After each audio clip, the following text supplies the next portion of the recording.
आधी रात का समय था। सड़क पूरी तरह सुनसान थी। चारों तरफ घना जंगल और डरावना सन्नाटा फैला हुआ था। अमित रोज की तरह अपना ऑटो चला रहा था, लेकिन आज उसके ऑटो में ईंधन बहुत कम था।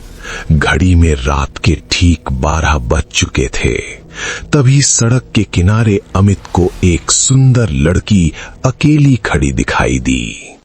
अरे मैडम, इतनी रात को इस सुनसान जंगल में क्या कर रही हैं? मैं यहाँ की नहीं हूँ, मुझे रास्ता नहीं पता, मुझे इस पते पर जाना है। अमित ने इंसानियत के नाते लड़की को ऑटो में बैठा लिया और ऑटो आगे बढ़ा। कुछ देर बाद अमित की नजर रियर मिरर पर पड़ी और उसका दिल जोर से धड़कने लगा। आईने में लड़की का चेहरा धीरे धीरे बदलने लगा। उसकी आंखें लाल हो गईं और दांत नुकीले दिखाई देने लगे। हे भगवान, ये क्या मुसीबत आ गई? ये तो चुड़ैल है। भगवान मेरी रक्षा करना। डर के मारे अमित बिना पैसे लिए ऑटो पूरी रफ्तार में अपने घर की ओर भगा ले गया। घर पहुंचते ही अमित बिना कुछ खाए पिए बिस्तर पर गिर गया और सो गया। आप ठीक तो है ना? कल रात बहुत डरे हुए लग रहे थे, कहीं भूत तो नहीं देख लिया? अमित कुछ नहीं बोला। तभी दरवाजे पर जोर से दस्तक हुई। दरवाजे के बाहर वही लड़की खड़ी थी, रूपा। क्या मैं अंदर आ सकती हूँ? कल आप मुझसे बिना पैसे लिए चले गए थे।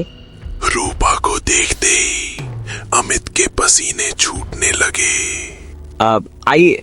आप इतने पसीने क्यों छोड़ रहे हैं? गर्मी बहुत ज्यादा है, शायद इसलिए। रूपा पैसे देकर चली जाती है। अमित और कमला आपस में बात करने लगते हैं। उस लड़की से दूर रहना, मुझे कुछ ठीक नहीं लग रहा। रात होते ही घर के बाहर अजीब अजीब डरावनी आवाजें आने लगी। कमला खिड़की से बाहर झांकती है और उसे चुड़ैल दिखाई देती है। जिसे देख लिया उसे छोड़ूंगी नहीं।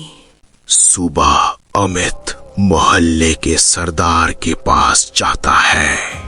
हमारे मोहल्ले में चुड़ैल रहती है। मैंने और मेरी पत्नी ने उसे देखा है।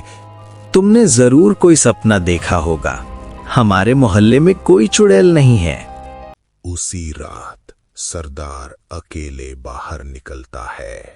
अचानक रूपा उसके सामने आती है और अपना असली रूप दिखा देती है। तेरी इतनी हिम्मत कि तू मेरे सामने आएगा है? बोल। चुड़ैल सरदार को हवा में उठा लेती है और उसका खून चूस कर देती है। इसके बाद सुमित भी उसी चुड़ैल के जाल में फंस जाता है। तुम बेकार में डर रहे हो अमित भाई, वो तो एक बहुत सुंदर लड़की है। हद है यार तुमसे। चुड़ैल सामने आती है अचानक और बोलती है, अब कैसी लग रही हूँ? सुमित चुड़ैल सुमित की गर्दन तोड़ देती है और उसका खून पी जाती है। डर के मारे अमित और कमला भागे भागे बाबा के पास जाते हैं और जो उनके साथ हुआ सब बता देते हैं। हम मरे हुए को वापस नहीं ला सकते, लेकिन उस चुड़ैल को जरूर खत्म करेंगे। बहुत सारी लकड़ियां इकट्ठा करो और किसी को कुछ मत बताना। रात को बाबा मंत्र पढ़ते हैं और लकड़ियों में आग लगाई जाती है। जिसने मुझे बुलाया है आज उसका खून पी जाऊंगी। बाबा चुड़ैल को आग में धक्का दे देते हैं। चुड़ैल आग में जलकर राख हो जाती है। अब ये चुड़ैल दोबारा कभी वापस नहीं आएगी। उस दिन के बाद अमित और कमला शांतिपूर्वक रहने लगे। लेकिन जंगल आज भी उस चुड़ैल की चीखों को याद रखता है।